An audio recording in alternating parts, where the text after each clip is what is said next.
Hi, I'm Nino Gonzalez, and welcome to another episode of Making Sense. Well, today I have a guest who has a human resources firm, and his name is Tommy Cano. And welcome to the show. Thank you for taking time out of your busy day to be here and talk a little bit about some seminars that you will be conducting. So, tell me a little bit about yourself, Tommy. First of all, thank you for having me. So I started my business on April Fool's 2013. Wow. It's no joke. I thought it was a joke for me, but it took off. And so now we're going to hit our 5th anniversary this April. And we're doing human resource consulting for companies that can't afford a human resource professional, or even the ones that can. We show up as support for their human resources. So basically, like if I had a small business and I didn't have a human resource department, I could outsource that to your business, correct? That's correct. And you handle everything from when the employee comes in to they're terminated? Right. We call it in our industry, before they come in the front door, which really would be the hiring process, Right. the screening, look at resumes, Any testing? testing, background checks. We go through third parties on that, background checks, drug testing. And then once we get them to the front door, the process of the paperwork, the I-9s, the W-4, the important documents. Correct. Consistency, creating new hire processes, procedures, paperwork, and then of course anything in between. So trainings on harassment, trainings on hiring processes and termination processes, and procedural trainings. So everything that's included in the employee part of it. And then of course as they're walking through the back door, we help put the disciplines together. If they don't do their job, don't follow job duties, responsibilities. And then of course once you get to the termination process, that's where we also get involved. And then once they walk out the back door, whatever comes in, whether it be an unemployment claim, potentially a lawsuit, then we prepare for that. Oh, great. And what is your experience that helped you start this company? So in '98, after leaving the restaurant business, I decided to join the Texas Workforce Commission, and I was an intake call person, and immediately within 3 months I was promoted to investigations, adjudication. So I was a decision maker on granting or denying unemployment claims, and did fraud investigations, and Wow. then I was courted out by a consulting firm out of Dallas, corporate cost control, and I left. I became a consultant for companies, various companies throughout, it was 36 states that they had, and we did all unemployment tax management, but it was connected to how you terminate an employee so that we can prevail in unemployment claims. So did that for about three and a half years, and then worked for a temp agency as an executive for a very short period of time. But I was also doing consulting, and then that's when I met the Loya family, and I became the VP of HR for Loya Insurance. Oh, great. So when I started with them in 2003, 2004, so my story is that I dated them for a year, and then I married them for almost 8. Because I actually was doing consulting work for them. Right. And then they offered me the position full time. And we grew the business, helped grow the business from 2 states. So by the time I left, we were in 9 states. Wow. So when they started with them, we were at about 500 plus employees. When I left, we hit over 3,600 employees. Wow, my goodness. In just a 8-year span, so tremendous growth. Well, I congratulate you on all your accomplishments and having your business. And you're involved now with a Small Business Development Center here at the Paso Community College, which helps small businesses with whatever issues they might have. But you're doing a series of seminars called Human Resources for Small Businesses, correct? That is correct. And I know it's going to be starting on January 25th. And this show will not be aired until after that, but they can still catch 2 other sessions that are coming up. But talk about the series and what is it that you're going to be covering on that? So the first, we start off with the unemployment tax management because of deadlines that are coming up. February the 8th is your deadline to try to buy down your unemployment tax rate to contribute what we call a voluntary contribution. Sure. And most employers, in fact, the majority of employers don't know that they can actually manage their unemployment tax rate. So Right, they can actually buy credits. they can buy big, credits. yeah. Exactly. And sometimes the reason they don't know it's because it's sort of a little bit complex, correct, in the process. It is. Especially the calculations. Yes, it is. And most employers think that the modifier on the tax rate is just governed by the government. Right. But they need to understand that they're starting. I think this year the starting tax rate starts at 0.46 for the state unemployment tax, Right. all the way up to 6.46. So you're looking at for cost of each employee at 0.46, you're looking at about $47 or Right. so per employee. If you get up above 6%, now you're looking going to at raise, correct. And I think new employers start at what, 2.7? 2.7, correct. And they keep that modifier for 6 quarters because they have to experience Correct. what the 2.7 to see if they can get enough money in the fund and see if they either go down from there or go up. And that first seminar, that's what it's going to focus on, Correct. on how to apply and pay those voluntary contributions, correct? It talks about everything, how to manage it, how to, look at your, do your self-audits, because oftentimes in unemployment, you win cases, but sometimes you lose them at the first level, which is the local level. And then you file the appeal, and as you file the appeal, then the decision gets reversed at the appeal process. But oftentimes, when they go through the reversal, they don't credit you back for whatever's already been paid, Right. Because they lose it in the onset, and so unemployment is being paid out. So when they reverse it, that money is still seen as a loss, and therefore unemployment rates go up. And so the benefit of employers doing this is trying to reduce that rate. Absolutely. Based on bad unemployment claims that they had to pay out, correct? That is correct. So what they want to do is they prefer to pay the lowest they can pay per employee. So the taxable wage is $9,000 per employee. So at 0.46, again, you're paying $40-some per employee. If you let that get above 6%, now you're looking above $540 per employee. So do a quick math: 10 employees at $46, $460 annual contribution, versus 540 times 10 employees, you're looking at 5,400. And then, of course, the math is exponentially bigger as you grow employees. And so what else are you educating them in that first seminar? So we talk about that, what can they do? What is considered a base period? How does it affect me?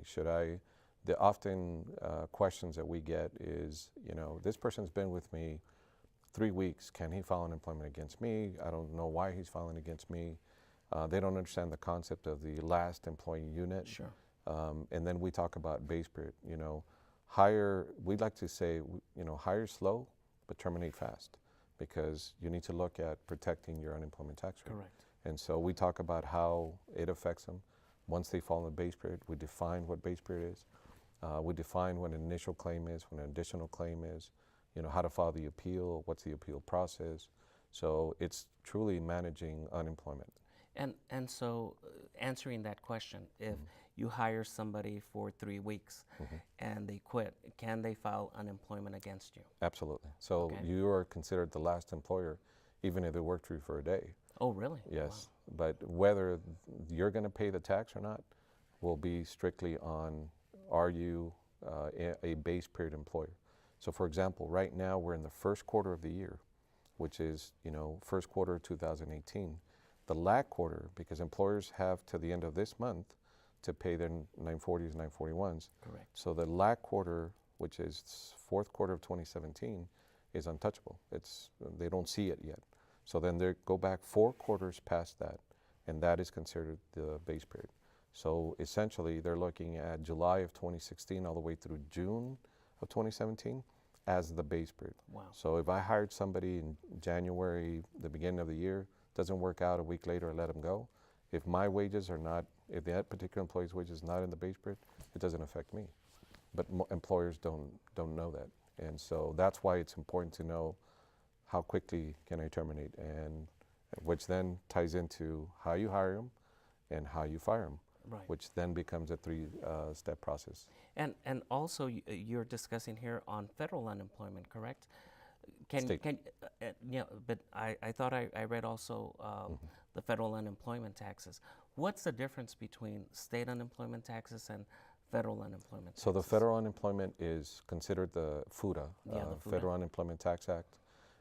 That's a fixed cost. That's at 7,000 Per of the employee. wage. Yeah. Correct. And so that's just a fixed cost. That's something that the federal government manages and it keeps. I think it's at what, 0.06%? Correct. Correct. Okay. It's, that really hasn't modifier, really hasn't moved much. But the one that does is the SUTA, which Right. is the state unemployment. That's the one that we specifically talk about how to manage. And I think also what a lot of employers, especially small businesses, don't know is that it varies by state. That is correct. Because not every state is the same. For example, I think Texas probably has some of the lowest rates and one of the lowest wage base, correct? At 9,000. 9,000. California is at 7,000. But New Mexico, I think, is like in New the Mexico's- 20s, New Mexico's a full salary, pretty Right. much 26,000, about 26,000. Correct. So yeah, they'd be paying taxes for the whole salary. Correct. Yeah, complete salary. So yeah, Texas we're fortunate. We're fortunate. And so on this part, do you also go into, it says here, handling federal and state unemployment taxes on the different types of filings that they have to do to remain compliant? Right.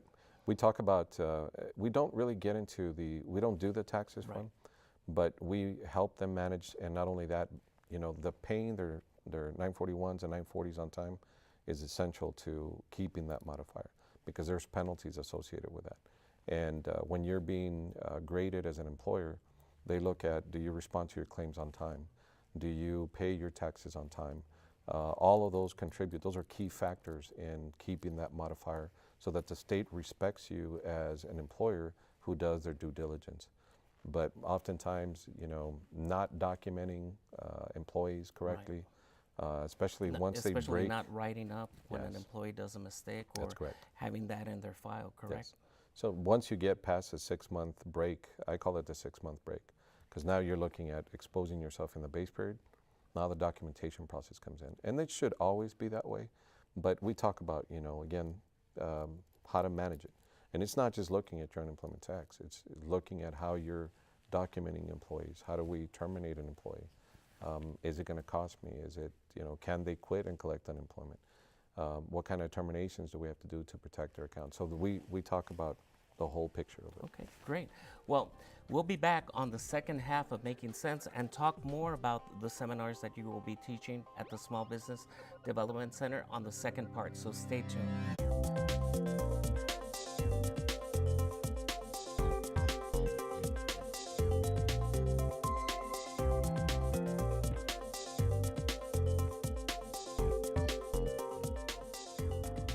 Welcome to the second half of Making Sense, and we're here discussing human resources for small businesses with Tommy Cano with the Cano HR Group. And so we were discussing on the first seminar, which is going to be held on January the 25th, Correct. about the basics of trying to get that rate down with voluntary employer contributions, correct? Correct. And the other two parts, and by the way, registrants can take the whole series or they can take each seminar separately, correct? And I think the cost for the whole series is $75, but if they want to attend one of the other two, it's $25 a piece, which is a steal. It's still a steal. Yeah. Because I'm sure that if I were to hire you as my outsourcing human resources group, I wouldn't be paying that, correct? That is correct. Yeah, nobody would. So let's go ahead and talk about the other two seminars. What will you be covering? Yeah, and we highly recommend the 3-step process because they all make sense. Right. And when you come in to one, then the others, Might not click. Might not click. Right. So we talk about the next seminar, which is February the 1st, is strictly on the hiring process. So we talk about how to dissect a resume or what's the importance of a resume. People look at a resume and they think, okay, this guy's got the background. So we find that there's a high percentage of people that lie in the resume are liability to the company because and employers and attorneys can tell you this, employment attorneys can tell you this, that most employees that lie on the resume, they eventually will lead to a lawsuit. Right. So we talk about, being careful, dissecting the resume, screening. What kind of questions can you ask? What kind of questions can you not ask, so that you don't get into any type of trouble? And then, of course, bringing in the qualified candidate. Managing that candidate, especially within the first 30, 60 days, so that you know whether this person is going to work out. Because if he's not, then you got to make a quick decision so that, again, it doesn't hit you in the base period, and then eventually you're paying for unemployment or potentially something And I else. guess the hiring process is different from company to company. Absolutely. But if they outsource it through you, do you do the same thing for every company? Yes. Or it all depends on what that business wants? It's tailored. Most companies ask us for, the screening process. Right. So, they send us resumes, or they'll ask us to do postings on websites and just different ways of finding people. So then, depending on their budgets, we'll say we'll do the posting for you, whatever areas you want us to post, elpasoabone.com or any of these websites. And how do you know that a person is lying on their resume? We find inconsistencies. The dates don't make sense. There's gaps. We ask them, for information with those gaps Right. between employees, and we don't get too much into detail on their background and their experiences, but we have. But immediately when we find that there's some inconsistencies in their dates of employment, whether overlapping each other, and we question just a simple question: so you work 2 jobs? Oh no, I've never worked 2 jobs. Well, you have 2 dates on the same. Right. So they eventually expose themselves. And when it comes to hiring, Mm-hmm. and in this seminar, are you going to also be discussing, for example, such as testing, whether it's, I know a lot of companies now do personality testing, and they do skills testing, and of course, sometimes credit checks, drug testing.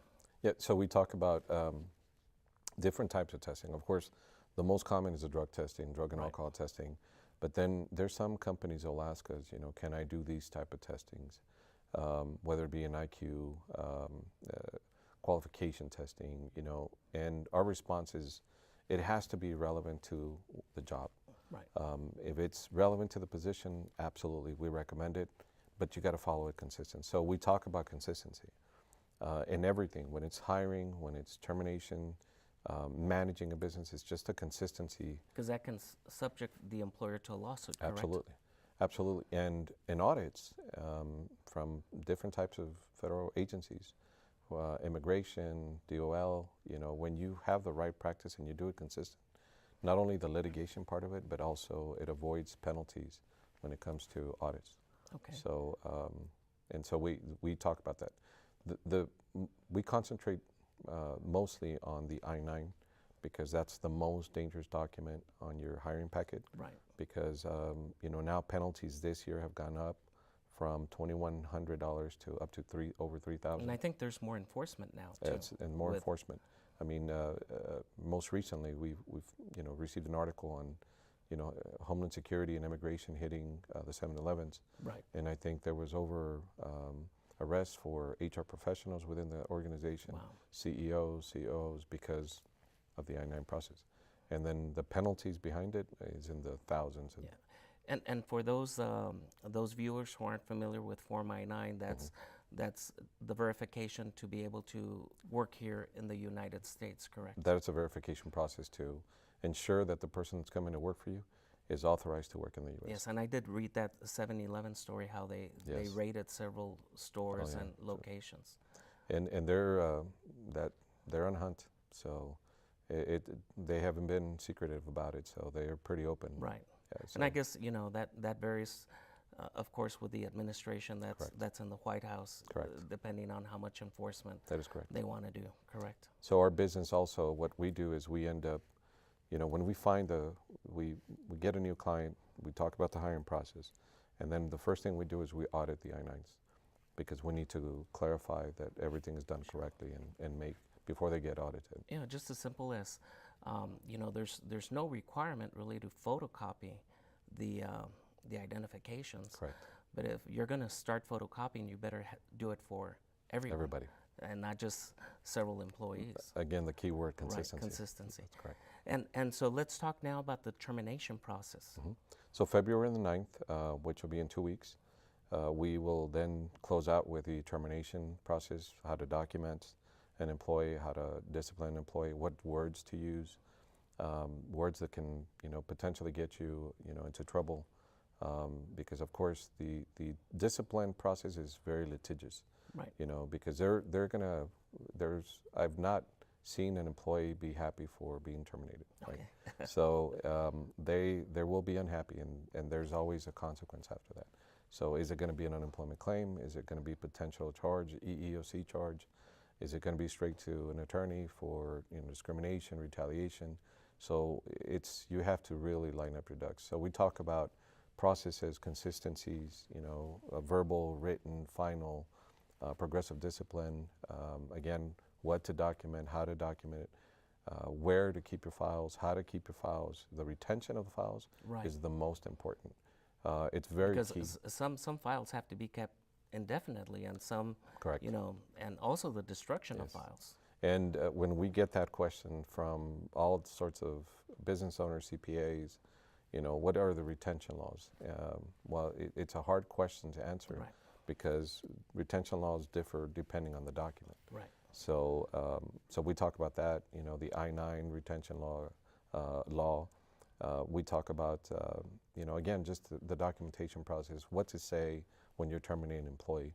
And as a service, our company, we go in and we actually do the termination. You do the whole thing. So Yes. if they want to terminate somebody, they can just call you. Absolutely. And somebody from your firm Yes. will come in and take care of that. That's correct. And what if you have, so there should be no indication, right, that that person is going to be terminated? That is correct. So I use, Because we I'd don't like want to a say- disgruntled employee or Correct. to do something while they still might have logins to the computer system and maybe install a virus or malware. Absolutely. So when we get the call, we have the meeting, of course, beforehand. Sometimes it's a day before, sometimes it's a few minutes before, and we prepare them. First of all, what kind of equipment do they have in their possession? What kind of access do they have? Email, all of that. Because Key card. Absolutely, key Right. cards, company credit cards, you name it. So we have to do a list of items that need to be collected, and some that we need to cut off immediately. In fact, when they're coming in, we're already telling IT, you need to cut them off, because failing to do that, they can access an email Sure. and then send a mass email. So yeah, we talk about examples like that. We really open their eyes, and that's why it's important to do the 3-step process. Hiring, firing, and employment tax management. Right. And so with terminations, that must be probably difficult, is it? Or It's always difficult. it's always difficult? Yes. I've heard, from different human resources individuals that there's specific days that are better than others. Is that true? They always taught us, it's better to do it on a Friday, but it It nowadays, can happen anytime. Yeah. Nowadays, people, if they're going to hire an attorney, they're going to call them on Monday anyway. Right. But yeah, the weekend, it's Friday. Everybody's happy on Friday, but I've not seen, to be honest with you, I've been doing this for 20 years now, and I've not seen the difference in doing it on a Tuesday or doing it on Friday. Okay. So I think it's something that, probably in the past it used to work, but, it's what's best is to terminate when you're good and ready. Right. And by that meaning that you have the proper documentation and don't react. No knee-jerk reaction. But Texas is at-will state, That is correct. and so that means that we can let you go for any reason at any time. How does that come into play? So I'm glad you touched on that, Will. Again, that is a common misunderstanding, Okay. that employers feel protected because it's an at-will. And yes, we are in an at-will state, and you can terminate under at-will with or without reason, with or without notice, and so can the employee, because they have the same right.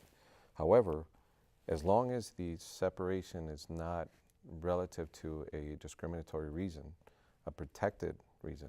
So people that say I have a disability, you can't just say, well, you know, it's an at-will state, I'm going to let you go, because now they would be protected. Sure. So it's not as easy. At-will it doesn't protect you from a lawsuit, and at-will will definitely not protect you from unemployment. You know, it still has to be a Sure, process. You still have to definitely. prove misconduct. Okay. And so what other things will you be discussing in these seminars?